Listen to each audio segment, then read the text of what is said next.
जय श्री कृष्णा। राधे राधे। श्रीमद् भागवत द्वितीय स्कंद का दूसरा अध्याय। भगवान के स्थूल और सूक्ष्म रूपों की धारणा तथा कर्म मुक्ति और सगो मुक्ति का वर्णन। श्री सुखदेव जी कहते हैं, सृष्टि के प्रारंभ में ब्रह्मा जी ने इसी धारणा के द्वारा प्रसन्न हुए भगवान से वह सृष्टि विषयक समृद्धि में प्राप्त की थी जो पहले पहले काल में विलुप्त हो गई थी। इससे उनके दृष्टि अमोघ और बुद्धि निश्चयात्मिकता हो गई और तब उन्होंने इस जगत को वैसे ही रचा जैसा कि यह पहले के पहले था। वेदों की वर्णन शैली की इस प्रकार की है कि लोगों की बुद्धि स्वर्ग आदि निरर्थक नामों के फेर में फंस जाती है। जीव वहाँ सुख की वासना से सपने सा देखता हुआ भटकने लगता है, किंतु उन महायामय लोकों में कहीं भी उसे सच्चे सुख की प्राप्ति नहीं होती। इसीलिए विद्वान पुरुष को चाहिए कि वह विविध नाम वाले पदार्थों से उतना ही व्यवहार करे जितना प्रयोजनीय हो। अपनी बुद्धि को उनकी निरसारता के निश्चय से परिपूर्ण रखे और एक क्षण के लिए भी असावधान न हो। यदि संसार के पदार्थ पारम वंश बिना परिश्रम के यूं ही मिल जाए तब उनके उपार्जन का परिश्रम व्यर्थ समझ के उनके लिए कोई प्रयत्न न करे। जब जमीन पर सोने से काम चल सकता है तब पलंग के लिए प्रयत्न करने से क्या प्रयोजन। जब बुझाई अपने को भगवान की कृपा से स्वयं को ही मिली हुई है तब तकियों की क्या आवश्यकता। जब अंजलि के से काम चल सकता है तब बहुत से बर्तन क्यों बटोरे। वृक्ष छाल पहनकर या वस्त्रहीन रहकर भी यदि जीवन धारण किया जा सकता है तो वस्त्रों की क्या आवश्यकता है। बहनने को क्या रास्तों में चिथड़े नहीं है। भूख लगने पर दूसरों के लिए शरीर धारण करने वाले वृक्ष क्या फल फूल की भिक्षा नहीं देते। जल चाहने वालों के लिए नदियाँ क्या बिल्कुल सूख गई है। रहने के लिए क्या पहाड़ों और गुफाएं बंद कर दी गई है। अरे भाई, सब न सही, क्या भगवान भी अपनी शरणागतों की रक्षा नहीं करते। ऐसी स्थिति में बुद्धिमान लोग भी धन के नशे में चूर और घमंडी धनियों के चापलूसी क्यों करते हैं।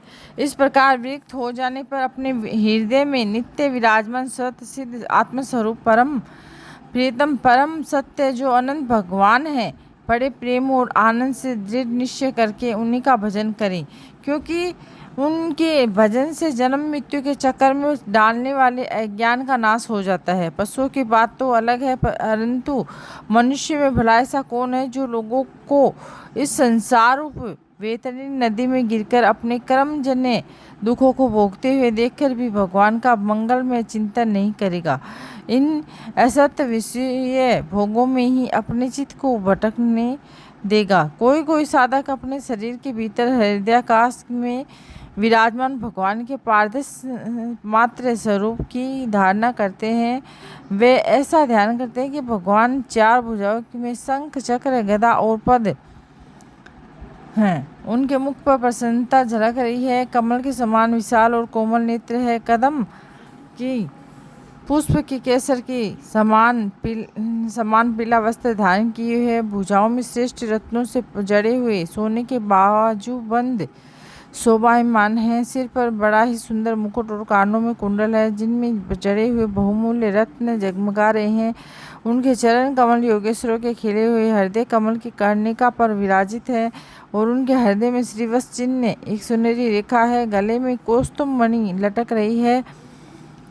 वक्ष स्थल कभी न कुम्भलाने वाली वनमाला से घिरा हुआ है और वे कमर में करधनी, अंगुलियों में बहुमूल्य अंगूठी और चरणों में नुपुर और हाथों में कंगन आदि आभूषण धारण किए हुए हैं। अब उनके बालों की लटें बहुत चिकनी और निर्मल घुंघराले और नीली है। उनका मुख कमल मंद मंद मुस्कान से खिल रहा है। लीलापूर्ण उन्मत्त हास्य और चितवन से शोभायमान भौहें के द्वारा भक्त जनों पर अनंत अनुग्रह वर्षा कर रहे हैं। जब तक मन इस धारणा के द्वारा स्थिर न हो जाए तब तक बार बार इन चिंतन स्वरूप भगवान को देखते रहने की चेष्टा करनी चाहिए। भगवान के चरण कमलों से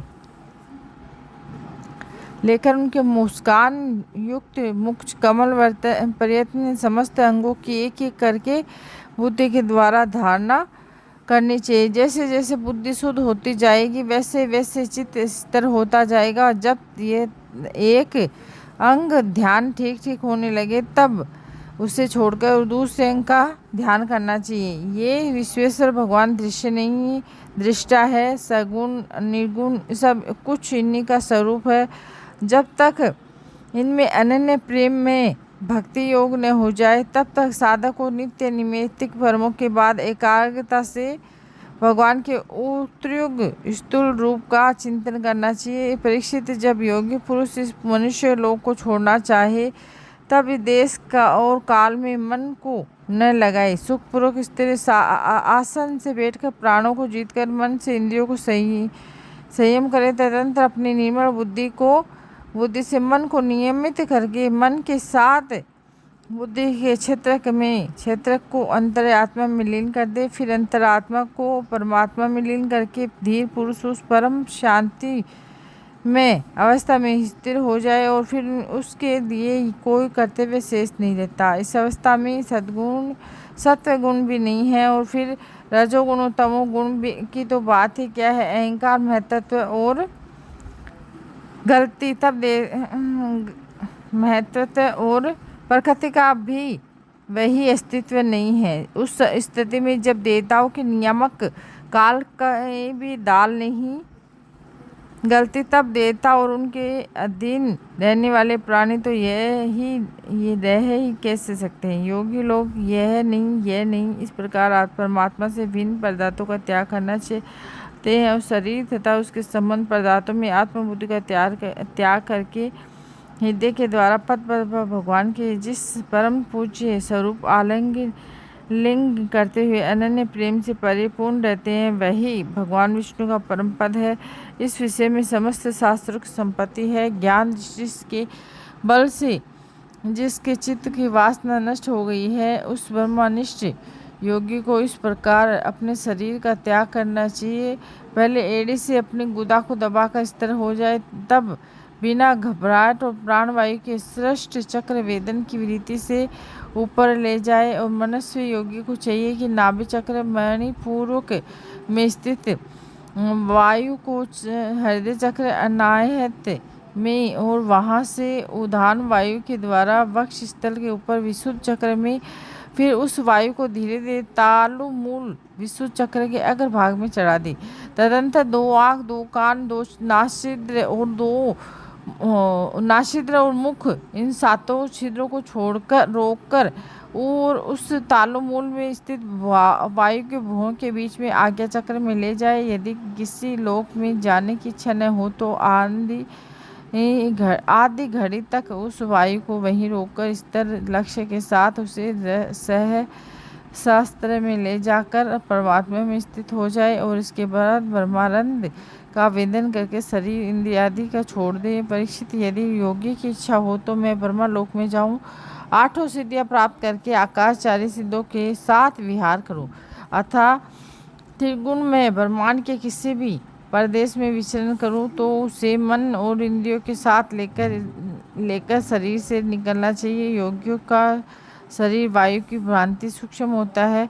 उपासना, तपस्या, योग और ज्ञान का सेवन करने वाले योगियों के त्रिलोकी के बाहर और भीतर स्वच्छंद रूप से विचरण करने का अधिकार होता है। केवल कर्मों के द्वारा इस प्रकार बेरोक टोक विचरना नहीं हो सकता। परीक्षित, योगी ज्योतिर्मय मार्ग सुषुम्ना के द्वारा जब ब्रह्मा लोक के लिए प्रस्थान करता है, तब पहले वह आकाश मार्ग से अग्नि लोक में जाता है और वहाँ उसके बचे खुचे मल भी जल जाते हैं। इसके बाद वह वहाँ से ऊपर भगवान श्री हरि के शिशुमान नामक ज्योतिर्मय चक्र पर पहुँचता है। भगवान विष्णु का यह शिशुमान चक्र विश्व ब्रह्मांड के भ्रमण का केंद्र है और उसका अतिक्रम करके अनंत सूक्ष्म और निर्मल शरीर से वह अकेला ही महलों कर्मों में जाता है। वह लोक ब्रह्मावेता के द्वारा ही विदित है और उसमें कल्प पर्यंत जीवित रहने वाले देवता विहार करते रहते हैं। फिर जब प्रलय का समय आता है तब नीचे के लोगों को शेष के मुख से निकली हुई आग के द्वारा भस्म होते देख वह ब्रह्मलोक में चला जाता है। जिस ब्रह्मलोक में बड़े बड़े सिद्धेश्वर विमानों में पर निवास करते हैं, उस ब्रह्मलोक की आयु ब्रह्मा की आयु के समान ही दो परात की है। वहाँ न शोक है, न दुख है, न बुढ़ापा है, न मृत्यु है। फिर वहाँ किसी भी प्रकार का उद्वेग या भय तो हो ही कैसे सकता है। वहाँ यदि दुख है तो केवल एक बात का है कि वह यही है कि इस परम पद को न जानने वाले लोगों को जन्म मृत्यु में अनंत घोर संकटों से देखकर दयावश वहाँ के लोगों के मन में बड़ी व्यथा होती है और सत्यलोक में पहुँचने के पश्चात वह योगी निर्भय होकर अपने सूक्ष्म शरीर को पृथ्वी से मिला देता है और फिर उतावले न करते हुए 7 आवरणों का वेदन करता है। पृथ्वी रूप से जल को और जल रूप से भी अग्नि में आवरणों को प्राप्त होकर वह ज्योति रूप से वायु रूप आवरण में आ जाता है और वहाँ से समय पर ब्रह्मा का अनंतता का बोध कराने वाले आकाश रूप आवरण का प्राप्त करता है। इस प्रकार स्थूल आवरणों को पार करते समय उसकी इंद्रियां भी अपनी सूक्ष्म अधिष्ठान में लीन हो जाती है। ज्ञानेन्द्रिय गंधत मात्रा से रसना रसंत मात्रा में, नेत्र रूपंत मात्रा में, त्वचा स्पर्शन तन मात्राओं में, शोध शब्द तन मात्राओं में, कामेंद्रिय और अपनी क्रिया शक्ति में मिलकर अपने अपने सूक्ष्म रूप स्वरूप को प्राप्त हो जाते हैं। इस प्रकार योगी पंचभूतों सूक्ष्म और स्थूल और सूक्ष्म आवरणों को पार करके अहंकार में प्रवेश करता है। वहाँ सूक्ष्म भूतों को तामस अहंकार के, इंद्रियों को राजस अहंकार में तथा मन और इंद्रियों के अधिष्ठाता देवताओं को सात्विक अहंकार में लीन कर देता है। इसके बाद अहंकार के सहित लय रूप गति के द्वारा महत्व प्रवेश करके अंत में समस्त गुणों के लय स्थान प्रकृति रूप आवरण में की मिलता है। परीक्षित, महाप्रलय के समय प्रकृति रूप आवरण का भी लय हो जाने पर वह योगी स्वयं आनंद स्वरूप होकर अपने उस निरावरण रूप से आनंद स्वरूप शांत परमात्मा हो जाता है,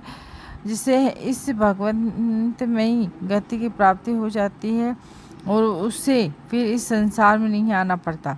परीक्षित, तुमने जो पूछा था उसके उत्तर में मैंने वेदोक्त द्विविध सनातन मार्ग सद्योग मुक्ति और कर्म मुक्ति का तुमसे वर्णन किया है। पहले ब्रह्मा जी ने भगवान के वासुदेव की आराधना करके उनसे जब प्रश्न किया था तब उन्होंने उत्तर में नहीं दोनों मार्गों की बात ब्रह्मा जी से कही थी।